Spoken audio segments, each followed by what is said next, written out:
2014 में gun licence DM Kishtwar के office से इशू हुआ है और उसकी कॉपी हमने अरेंज की है।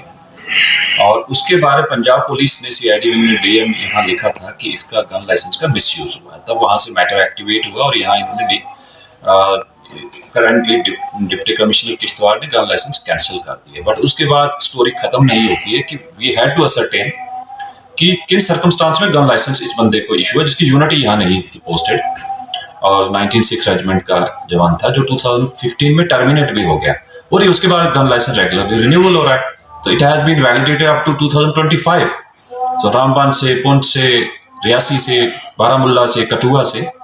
तो इसका एक इन्वेस्टिगेशन बहुत ज़रूरी था कि इन्वेस्टिगेशन इन डिटेल की जाए। अकॉर्डिंगली हमने FIR number 52 2023 police station Kishtwar में under section 3/25/30 of Indian arms act and IPC की धाराओं के हिसाब से रजिस्टर किया है और इसको हम वहाँ पंजाब पुलिस को कम्युनिकेट किया है कि हमारे जो भी रिक्वायरमेंट है regarding case and question document का वो प्रिक्योर करेंगे and we will also question the presence of that person. FIR यहाँ लगी है तो क्या उसको यहाँ लाया जाएगा कि?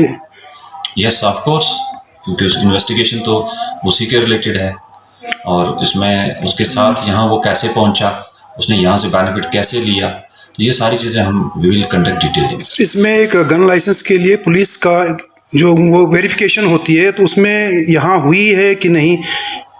इसमें ये एज आर्मी पर्सनल डीएम को डायरेक्टली वहाँ के कमांडेंट के नाम से चिट्ठी आई है और उसको उस सर्टिफिकेट पे गन लाइसेंस इशू है। किश्तवाड़ पुलिस की कोई भी वेरिफिकेशन या सर्टिफिकेशन यहाँ से इसकी नहीं हुई। Thank you sir.